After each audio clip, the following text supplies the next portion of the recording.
По рождению. Да, по рождению, сейчас я рождение Киргизской республики.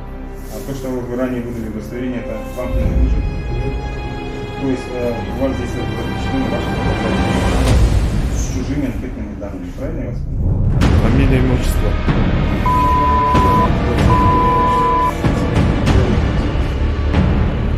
Число, месяц год рождения.